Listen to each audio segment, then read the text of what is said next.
2025년 우리 교회 구호 함께 외칩시다. 믿음으로의 1%의 아멘. 우리 목회하면서 만나게 되는 수많은 일들 중에 특별히 지난번 우리 주일 오후 예배 때 드렸던 목장의 분가 그리고 목장의 신설 예배가 오랫동안 기억에 남을 것 같습니다. 한 영혼을 사랑하고 영혼의 구원만큼 소중한 일은 없기 때문입니다. 그리고 그 예배 드리면서 얼마나 감사했는지 몰라요. 하나님의 부흥, 리바이벌, 우리 영이 되살아나는 일들 우리 하나님께서 우리 낙원교회를 통해서 이루어 가시는구나 라는 것을 볼 수 있었기 때문입니다. 그것도 그럴 것이 교회의 처음 부임해서 제가 교회를 파악하면서 당의 장로님들과 나눈 이야기들이 있습니다. 제가 보니까 교회에 젊은 사람들이 별로 없는 거예요. 그래서 제가 우리 장로님들한테 우리 교회에 젊은 사람들이 별로 없습니다. 그랬더니 우리 장로님들이 목사님이 처음 오셔서 잘 모르는데 우리 교회 젊은 사람들 많습니다 라고 말씀하시는 거예요. 알고 봤더니 우리 교회 장로님들의 평균 연령이 63세. 그분들이 생각하는 젊은 것들은 전부 다 40대. 그죠? 우리 교회 40대 50대 많습니다. 근데 제가 젊은 세대라고 얘기하는 사람들은 20, 30대. 그러면서 그의 우리 장로님들과 함께 정책회의하면서 20, 30대 어떻게 살릴 건가 함께 기도하고 함께 계획하고 전략을 세웠었습니다. 그 후로 2년 지나서 하나님의 전적인 은혜로 우리 오닉스 청년 목장이 분가를 했고 30대 우리 젊은 절제 부부 목장이 세 가족이 많아져서 한 목장을 신설하기에 이르는 겁니다. 얼마나 감사한지 모릅니다. 사실 요즘 젊은 사람들이 교회에 없다라고 하는 이때에 우리 청년들이 분가를 이루고 우리 젊은 부부가 우리 사람들이 많아져서 신설될 수 있었던 것은 전적인 하나님의 은혜인 줄 믿습니다. 카슨 퓨라의 책 핵심 리더를 세우는 실전 멘토링이라는 책에 보면 책에서 이런 질문을 해요. 배가 항해를 할 때 가장 중요한 것은 무엇일까요? 라고 묻습니다. 망망대해에서 배가 떠 있는데 그 배가 항해할 때 가장 중요한 게 무엇인지를 묻습니다. 누군가는 항해사의 탁월한 리더십을 얘기할 수도 있고요. 누군가는 그 항해하며 나가는 바다의 지형을 얘기할 수도 있을지 모릅니다. 어떤 사람은 항해 기간 동안의 일기예보의 자료, 배가 나가야 될 최종 목적지 혹은 비상 식량 혹은 비상 보트를 점검해야 된다고 말할지도 모릅니다. 예, 맞는 말입니다. 틀리지 않습니다. 근데 이 책에서 이런 답을 이야기합니다. 항해에서 가장 중요한 것은 자신의 현재 위치를 정확하게 아는 것이다. 진정한 답입니다. 그렇다면 이 대목을 우리에게 한번 대입해 봅시다. 지금 나는 어디에 있는가? 여러분은 지금 어디에 있습니까? 나의 현재의 위치, 나의 현재의 자리, 내가 학생인가? 내가 직장인인가? 나는 지금 사업을 하고 있는가? 지금 나의 나이는 몇 세인가? 나는 어디로 가고 있는가? 이걸 낙원교회로 한번 대입해 볼까요? 우리 낙원교회는 지금 어디에 있습니까? 우리가 사는 시대는 어떤 시대입니까? 그리고 요즘 여러분의 주변의 친구들은 어떤 가치를 붙잡고 어떤 가치를 버립니까? 21대 대통령을 새롭게 뽑아야 되는 이때 우리는 무엇을 바라보고 있습니까? 현재의 위치를 정확하게 아는 것은 먼 망망대해를 항해하는 배뿐만이 아니라 숱한 문제를 안고 살아가는 우리 내의 실존의 문제고 더 나아가 우리 교회도 다르지 않습니다. 이것이 정확하게 우리 안에 비춰줘야 돼요. 그래야 우리가 어디로 갈지가 결정이 됩니다. 교회가 교회되게 하는 것이 무엇일까요? 이것은 다른 것은 몰라도 교회가 가장 중요한 것을 붙잡아야 된다고 저는 생각합니다. 그것이 영혼 구원입니다. 한마디로 말하면 전도입니다. 교회가 전도하지 않는 곳은 교회 아닙니다. 우리 예수님이 이것을 왜 하늘보자 다 버리시고 하나님이신 그분이 이 땅에 우리와 같이 낮고 낮은 인간의 모습으로 이 땅에 오셔서 결국 십자가를 지셨습니다. 우리 모두는 이 땅에 살려고 왔거든요. 살다가 몸이 아프면 큰 돈을 내고도 병을 고치고 수술까지 하거든요. 근데 예수님의 공생애를 보면 주님의 발자취는 한 걸음 한 걸음이 전부 다 십자가를 향하여 갔습니다. 다시 말하면 그분은 죽으러 오신 겁니다.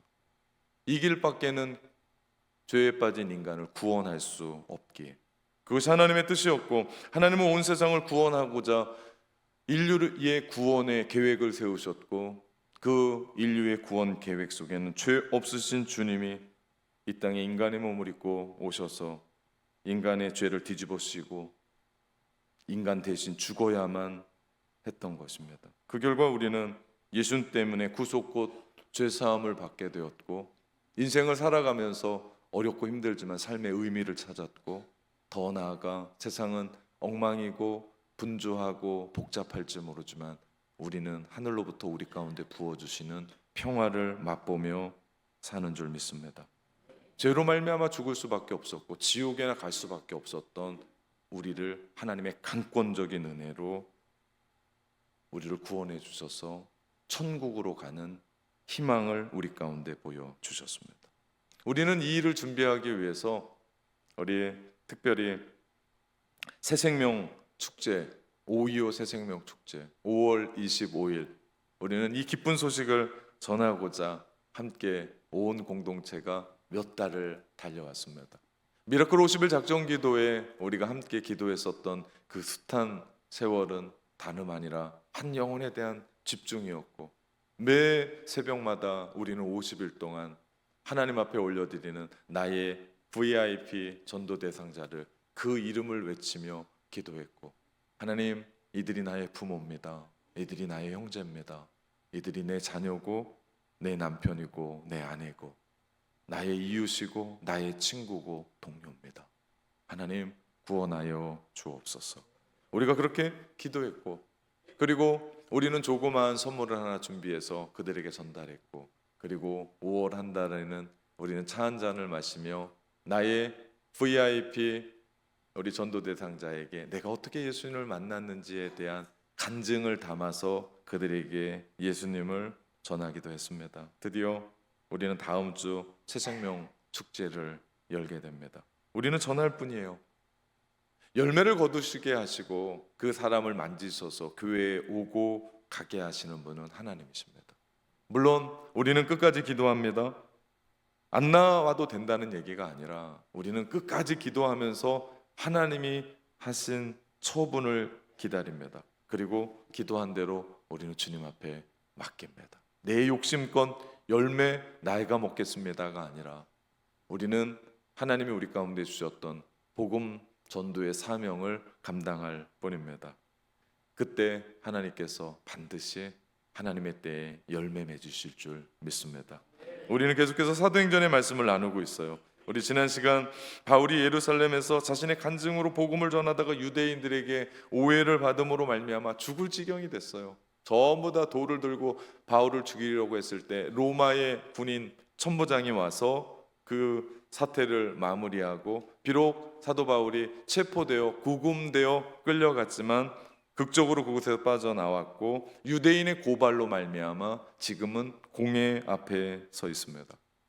우리 바울에게 놀라운 점은 바울은 어디에 있든지 예수 그리스도 복음을 전했다는 거예요. 그가 영내에 있든지 영외에 있든지 그 사람들이 모인 사람들이 누구든지 아무런 상관없이 그곳이 이방 철학의 집대성한 광장이든지 유대인들이 전부 다 모여서 지금 사도 바울은 신문을 받고 있는 거거든요. 우리로 말하면 재판을 기다리는 그 유대인들 앞에서 사도 바울은 예수 그리스도의 복음을 전합니다. 그 자리에서조차도 바울은 자기가 살겠다고 핑계대지 않고 변명하지 않고 주 예수 그리스도의 복음을 전하는 것을 보면 바울은 복음에 미친 사람입니다.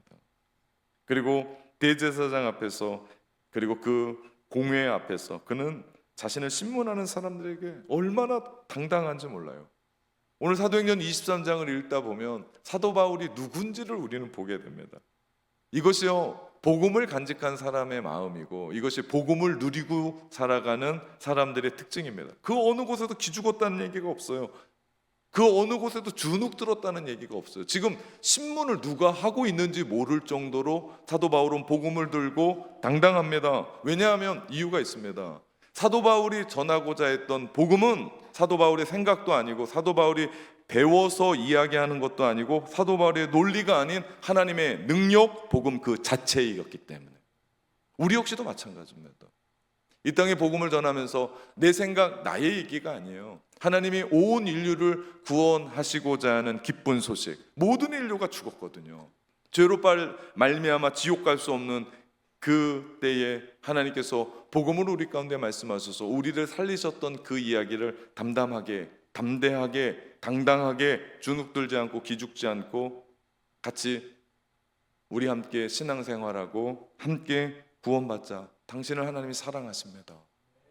이 기쁨의 소식을 우리가 전해야 될 줄 믿습니다. 오늘 바울의 고백을 들어보십시오. 1절 바울이 공의를 주목하여 이르되 여러분 형제들아 오늘까지 나는 범죄의 양심을 따라 하나님을 섬겼노라 고백합니다. 이 말을 우리말 성경으로 보면 이렇습니다. 바울은 공의를 똑바로 쳐다보며 말했습니다. 내 형제들이여 나는 오늘까지 모든 선한 양심으로 하나님을 위해 살아왔습니다 고백하는 거예요. 바울은 하나님의 열심내는 유대인들 앞에서 예수님 믿는 것을 얼마나 당당하게 얘기하는 줄 몰라요. 왜 그런 줄 아십니까? 바울도 몰랐어요.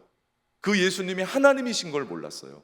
그래서 바울은 하나님께 최선을 다하고 열심내는 거에 예수 믿는 사람들 잡아다가 옥에 가두고 죽이기까지 하는 일이 맞다고 생각했기 때문에 지금까지 살아왔는데 다메섹 도상에서 예수님을 만나고 부활하신 예수님을 만나고 나서 그의 인생이 완전히 뒤집어졌어요. 거기에서 부활하신 예수님을 만났는데 그분이 누구세요? 하나님이신 거예요. 그러면서 바울이 얘기하는 겁니다. 나는 이 믿음에 결코 부끄러움이 없습니다. 그리고 나의 삶이 그것을 증언합니다. 예수 그리스도가 하나님이십니다.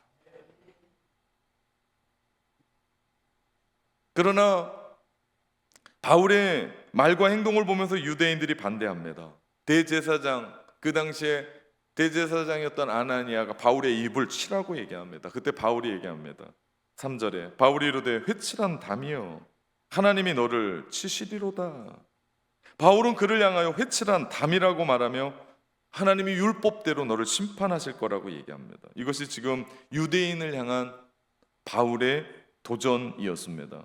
유대인들이여 당신들은 지금 하나님을 믿는다고 하면서도 믿지 않습니다. 믿지 않으니 인격적으로 그분을 만날 수 없고 만나지 않으니 기껏 해야 한다라는 것이 종교적으로 율법을 제도 속에서 관념 속에서 문화 속에서 이해할 뿐입니다. 그러니 당신들은 하나님과 진정한 사귐도 교제도 없고 그냥 껍데기에 허울 좋은 신앙인 종교인으로만 남아있는 것뿐입니다 라고 바울이 외치고 있는 겁니다.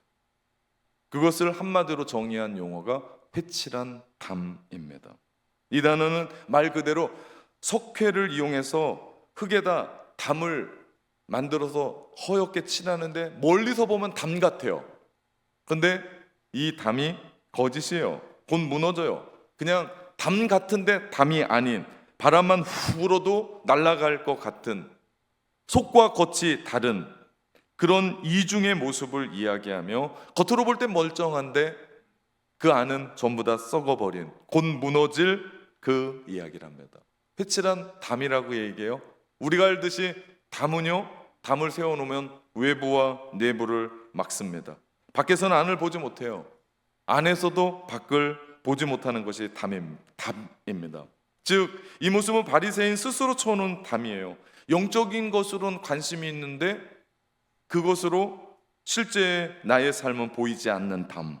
현실의 문제에 대해서는 민감하지만 영적인 부분으로 깨닫지 못하는 것에 대하여 빗대어 이야기하는 것이 담이라고 표현합니다. 오늘 유대인들은 자신들이 만들어 놓은 담 때문에 정작 보아야 될 하나님의 큰 구원의 계획 예수 그리스도를 놓치고 있는 겁니다. 못 보는 꼴이 된 거예요. 이게 얼마나 안타깝습니까? 그 누구보다도 예수님을 먼저 알아봐야 될 선민들입니다. 그 누구보다도 예수님을 먼저 꿰뚫어 봐야 할 수 있는 율법을 먼저 받은 사람들입니다. 그들은 율법의 한계를 깨닫고 학수고대 예수 그리스도 메시아를 기다렸던 사람들입니다. 그런데 이게 웬일입니까? 주님 오실 날이 너무 많이 기다려서 그럴까요? 공부를 너무 많이 해서 그럴까요? 그들은 그 눈앞에 있는 하나님이신 예수 그리스도를 놓쳐버리고 그 앞에 회칠한 담을 막아버려서 예수 그리스도를 영접하지 못하고 예수 그리스도를 막아버리고 결국에는 하나님도 믿지 못하고 하나님이 행하시는 계획을 그르치는 일들을 하고 있더라. 우리 신앙생활을 되돌아봅시다. 혹 우리가 바리새인들처럼 회칠한 담은 아닌지요?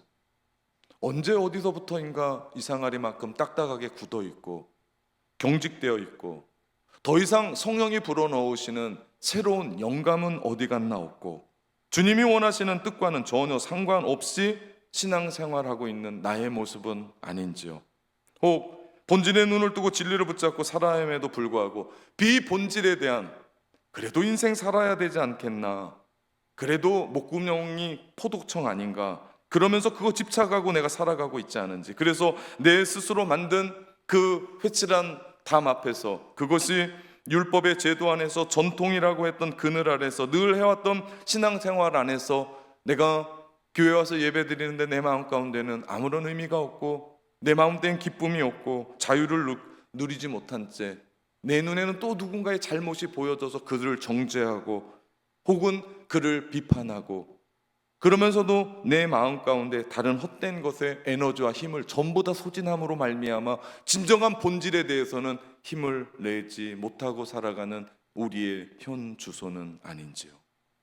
그래서 그 교회에 적당히 신앙생활하면서 주님과 안전거리를 유지하며 너무 가까이 가자니 부담스럽고 너무 멀리 있자니 지금까지 해왔던과는 너무나 다르기 때문에 적당한 선에서 유지하면서 뜨겁지도 않고 차지도 않은, 요한계시록에서 예수님이 뱉어버리겠다고 하는 그런 신앙생활을 하고 있지는 않은지, 그 옛날에 불탔던 복음의 야성은 어디 갔나 다 잊은 채 언제 가슴 뜨겁게 복음을 전했는지의 기억조차 하지 못하는 무늬만 그리스도인으로 매 주일마다 이곳을 가득 채운 신앙인으로 살아가고 있지는 않은지요? 우리의 오늘의 지금의 나의 위치는 어딘지, 나는 누군지 우리의 모습을 진지하게 돌아보았으면 합니다. 그리고 잘못되었다면, 내 모습에서도 회칠한 담의 모습이 보인다면 빨리 속히 주님 앞에 잘못을 인정하고 회개하며 주님 앞에 서 나가시기를 주님의 이름으로 축원합니다.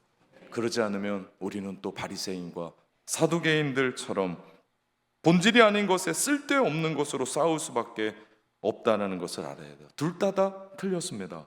만약 그들이 복음, 예수 그리스도의 십자가의 피 묻은 복음을, 십자가와 부활을 어떻게 전할 건가, A의 방법으로 전할 건가 B의 방법으로 전할 건가 다투고 어려움이 있었다면 그나마 그 다툼에는 희망이라도 있었을 겁니다. 그나마 그 다툼에는 본질에 대한 열망으로 그들의 삶 가운데는 의미라도 남아 있었을 겁니다. 그러나 그들이 붙잡았던 건 본질이 아니고 비본질에 대한 이야기였고, 그들의 아집이었고, 그들의 고집이었고, 그들의 파가, 그들의 당이 이야기하는 그 어떤 것 붙잡고 주님이 원하시는, 하나님이 원하시는 삶은 아니었다라는 거죠.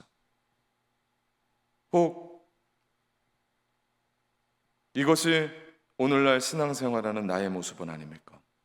복음, 본질에 대한 이야기는 어디 갔는지 알지 못한 채 그저 교회 다닌다는 이유만으로, 혹 교회에서 오랜 신앙 생활했다는 이유만으로 직분을 맡고 있고 교회에서 이런저런 일들을 감당하고 있는 지금 내 삶 가운데 일어나는 일이 뭔지도 모른 채 예수님과는 전혀 상관없는 비본질에 그거 하면서도 기쁘지 않고 내가 왜 이 일들을 하고 있지 생각하지도 못하고 그 삶을 이루어가고 있지는 않은지, 이제는 본질로 돌아가야 됩니다. 더 이상 지체할 수도 없고 늦어서도 안 됩니다. 그 본질이 무엇입니까? 그 본질은 예수 그리스도, 복음인 줄 믿습니다.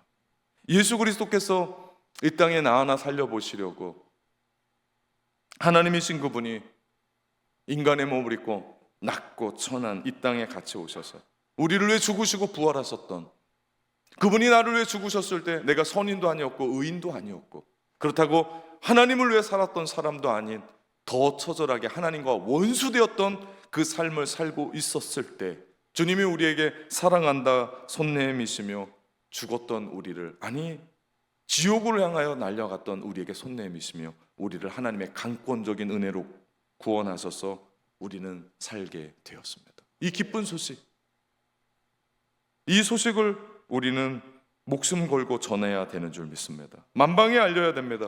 철학자 케르케고르가 얘기했던 모든 사람들은 죽음의 병에 걸려 있습니다. 그 죽음의 병이 죄라고 하는 그 병에 걸렸어. 신음하고 있고 죽어가는 그들에게 주 예수를 믿으라, 그리하면 너와 내 집이 구원을 얻으리라. 오이오 새생명 축제를 통해서 가정을 구원하고 친구들을 구원하고 직장 동료들을 구원하고 이웃을 구원하는 일들, 죽어가는데 내 사랑하는 사람이 강물에 떠내려 가는데 생명선 던져야 되는 거 아니겠습니까?